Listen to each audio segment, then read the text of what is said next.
নমস্কার, লিনাস ওয়ার্ল্ডে আপনাদের স্বাগত। আজ আমি আরও একটা নতুন ব্লগ নিয়ে আপনাদের কাছে চলে এসেছি।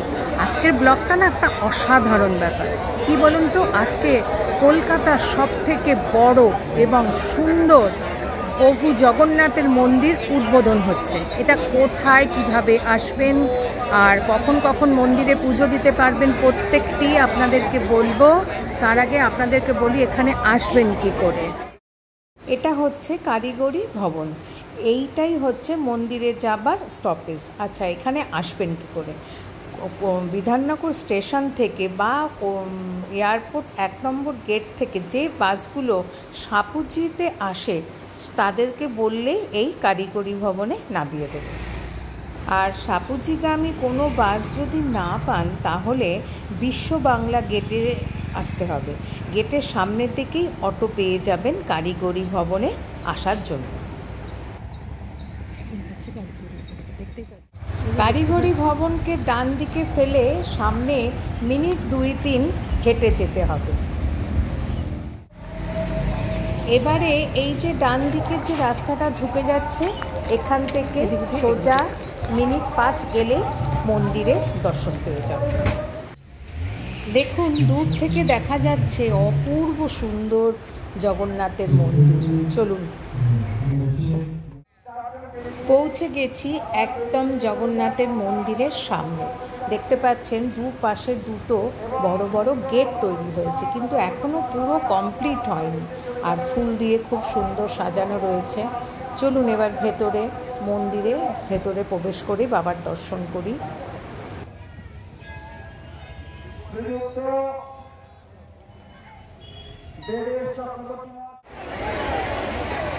আজকে আমি চলে এসেছি নিউ টাউনে হাজরা কালীবাড়ি, অনেকে বাবা হাজরাও বলে, এবং সেই কালীবাড়ির একটা অংশ হচ্ছে জগন্নাথ দেবের মন্দির। সেই মন্দিরই আজকে উদ্বোধন হচ্ছে। আপনাদেরকে সেই জন্যই এখানে নিয়ে এসেছি এবং যেটুখানি পারবো আপনাদেরকে দেখাবো। দেখতে পাচ্ছেন মন্দিরটা আমার পেছনে, দেখতে পাচ্ছেন মন্দিরটা অপূর্ব মন্দির, খুব সুন্দর লাগছে। এবং আপনাদের যেটুকু পারবো আমি আপনাদেরকে সম্পূর্ণ দেখাবো কিভাবে প্রভু জগন্নাথ দেবকে প্রতিষ্ঠা করা হলো। গেট দিয়ে ঢুকেই প্রথমেই নজর পড়ল একটা ফোয়ারা, আর তার চারপাশে অনেক ছোট ছোট গাছ। আর তার ভেতরে ঢুকে একটা বড় প্যান্ডেল, এবং এখানে অনেকগুলো হোমের ব্যবস্থা করা হয়েছে। কী ব্যবস্থা আপনাদের সম্পূর্ণ জানাবো। আর এখানে একটা স্তম্ভ রয়েছে, তার উপরে একটা মূর্তি রয়েছে।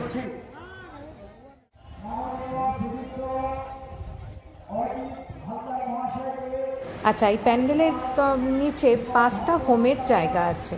এবার 5টা হোমের এরকম জায়গা কেন আমি আপনাদেরকে পরে জানাচ্ছি। তবে জানতে পারলাম এই মাঝখানের এটাতেই জগন্নাথ, বলরাম আর সুভদ্রাকে এনে এখানেই প্রাণ প্রতিষ্ঠা করা হবে এবং তারপরে মন্দিরে গর্ভগৃহে স্থাপন করা হবে।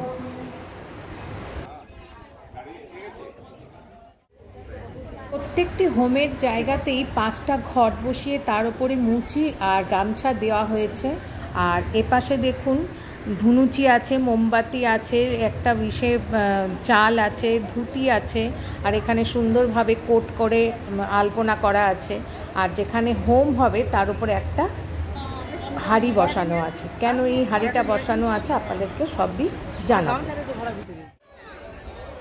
মূল মন্দিরের মাথার ওপরে সমুদ্র মন্থনের একটা সুন্দর দৃশ্য আছে, আর তার ওপরে রয়েছে মন্দার পর্বত, এবং যেখানে শ্রীকৃষ্ণ জগন্নাথের রূপ নিয়ে বাঁশি বাজাচ্ছে। আর তার ওপরে ছোট ছোট 5টা চূড়া রয়েছে, আর একটা বড় চূড়া রয়েছে।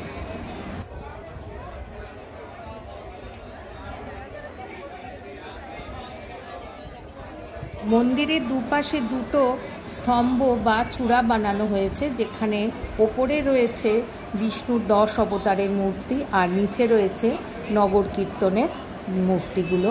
অপূর্ব সুন্দর লাগছে।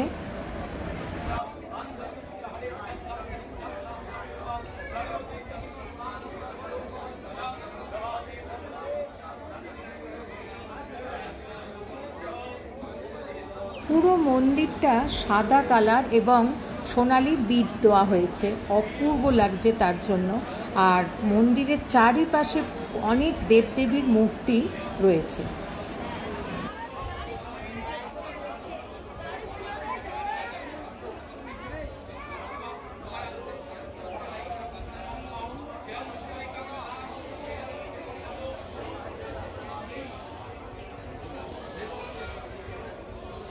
মন্দিরে প্রবেশের মুখেই দুপাশে দুটো সিংহের মূর্তি রয়েছে, আপনি সিংহ দুয়ারও বলা যায়।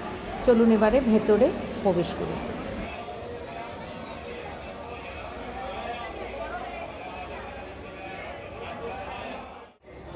মন্দিরের ভেতর প্রবেশ করেই দেখতে পেলাম 3টে গর্ভগৃহ আছে, দেখতে পাচ্ছেন। প্রথম গর্ভগৃহে রয়েছে বজরংবলীর একটা সুন্দর বিগ্রহ, যেটা স্থাপন এখানে করা হবে। আর মাঝখানের গর্ভগৃহে রয়েছে প্রভু জগন্নাথ, বলরাম, সুভদ্রা, আজকে প্রাণ প্রতিষ্ঠা করে এখানে স্থাপন করা হবে। আর তৃতীয় গর্ভগৃহে রয়েছে রাম, লক্ষ্মণ, সীতা আর বজরংবলীর একটা সুন্দর পাথরের বিগ্রহ, যা আজকে পুজো করে এখানে স্থাপন করা হবে।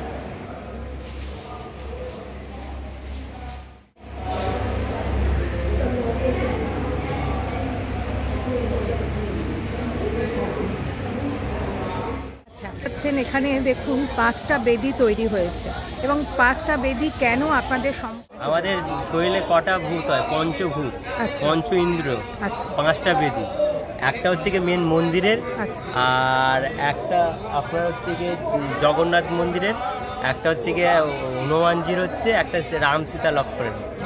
ওই জন্য 5টা যোগ্য পঞ্চ ইন্দ্র, পঞ্চভূত, মানে উদযাপন করতে গেলে তো আপনাকে 5 জনকেই ডাকতে হবে।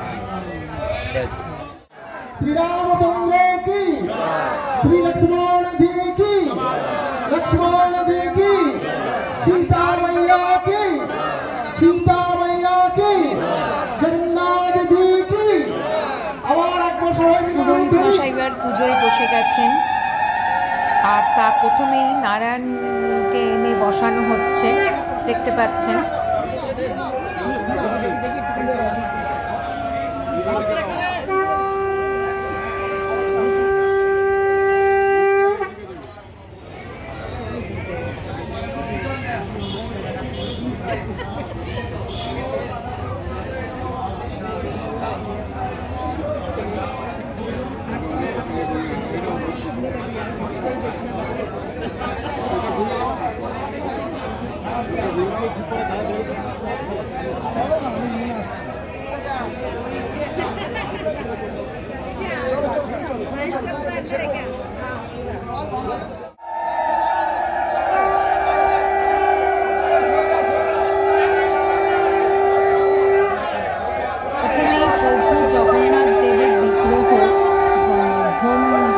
বেদিতে নিয়ে আসা হচ্ছে, দেখতে পাচ্ছেন সবাই মিলে ধরাধরি করে প্রভুকে নিয়ে আসছে।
এবারে বলরামের বিগ্রহকে সবাই মিলে পূজা বেদিতে নিয়ে আসা হচ্ছে, দেখতে পাচ্ছেন।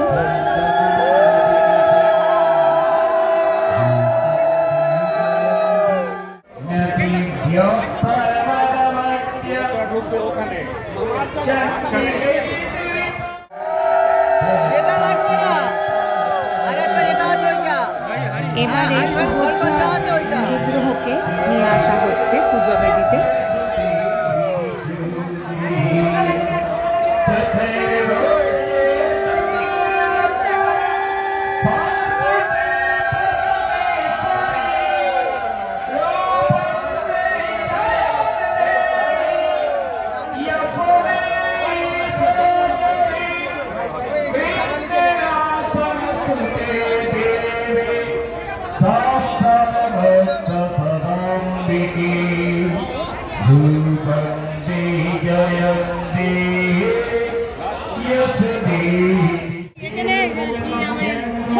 প্রতিষ্ঠা দিতে পারবো। এখন প্রতিষ্ঠা হয়নি ঠাকুর, ঠাকুর পুজো প্রতিষ্ঠা হবে, তার মতো পুজোটা হবে।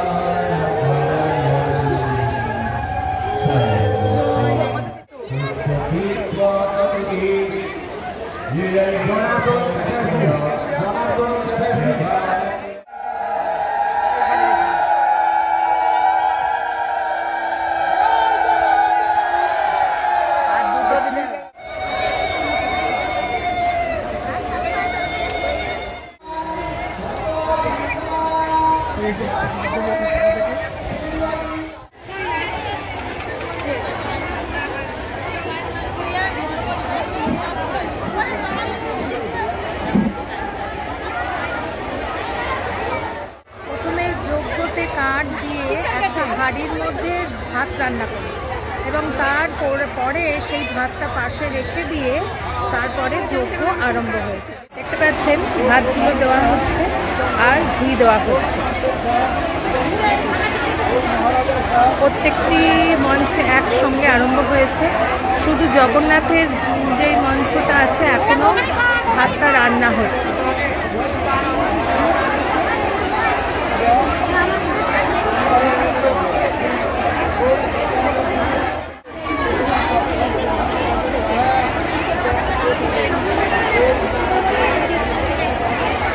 ভীষণ ভালো লাগছে, এরকম একটা পরিবেশে এরকমভাবে জগন্নাথ দেবের মন্দির প্রতিষ্ঠা কীভাবে হয় আমার দেখতে ভীষণ ভালো লাগলো। আপনাদের কতটুকু দেখাতে পারছি আমি জানি না, তবুও ভীষণ ভালো লাগলো। দেখুন প্রত্যেকটি জায়গায় একসঙ্গে হোম হচ্ছে, হোম যজ্ঞ একসঙ্গে হচ্ছে, একটা আলাদা আলাদা একটা ফিলিংস, আলাদা একটা অনুভূতি। আর ভক্তগণ মাঝে মাঝে উলুধ্বনি দিচ্ছে, অপূর্ব একটা পরিবেশের মধ্যে ভীষণ অপূর্ব অসাধারণ লাগছে, অসাধারণ। মন্দিরের ভেতর প্রথম গর্ভগৃহে বজরংবলী মূর্তি স্থাপন হয়ে গেছে এবং একদম লাস্টের গর্ভগৃহে শ্রীরাম লক্ষ্মণ সীতারও স্থাপন করা হয়ে গেছে। দেখতে পাচ্ছেন, প্রদক্ষিণ করতে চান তাহলে কিন্তু তার ব্যবস্থা ওই দিক দিয়ে পুরোটাই আসার জায়গা আছে, কিন্তু আজকে যেহেতু প্রচুর ভিড়, ভক্তের ভিড় এবং আজকেই প্রতিষ্ঠা, তাই জন্য ওই রাস্তাটা এখনও সেভাবে খুলে দেওয়া হয়।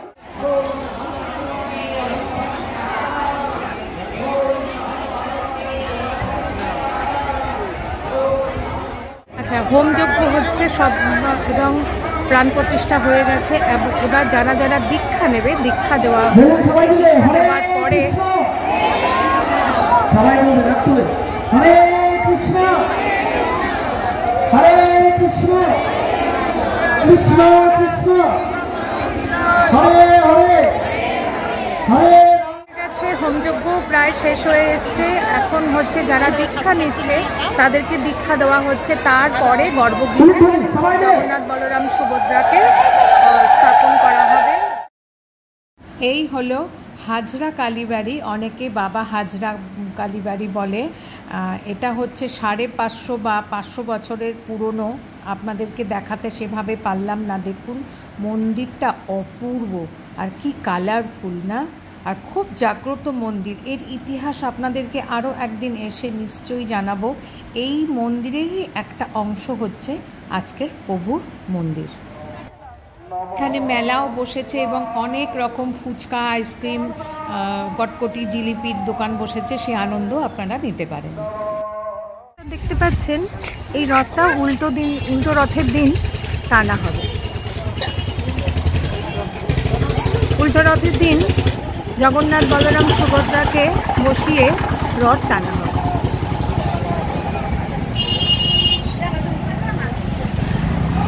খুব সুন্দরভাবে সাজানো হয়েছে, সামনেই দেখতে পাচ্ছেন দুপাশে দুটো।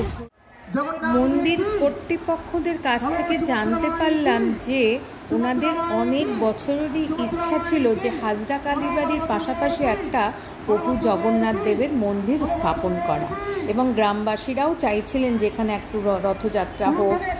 সেই উপলক্ষে 2019 সালে এই মন্দিরের ভিত স্থাপন হয়, আর আজ 2024-এ প্রভু জগন্নাথ দেবের এই সুন্দর মন্দিরটি উদ্বোধন করা হয়। আর এবারে বলি সময়, মানে আপনারা যখন এখানে পুজো দিতে আসবেন, হাজরা কালীবাড়ির যেই সময়টা সকাল 8টা থেকে দুপুর 2টো পর্যন্ত এবং বিকেল 4টে থেকে 8টা পর্যন্ত, আর এখানে ভোগ প্রসাদ পাওয়া যাবে। হাজরা কালীবাড়ির পাশের একটা অংশ হচ্ছে এই প্রভু জগন্নাথ দেবের মন্দির। আজকে আপনাদের কেমন লাগলো আমাকে অতি অবশ্যই জানাবেন, লাইক, শেয়ার এবং সাবস্ক্রাইব করুন। নেক্সট আরও একটা ভিডিওতে আপনাদের সঙ্গে দেখা হবে। Thanks for your time.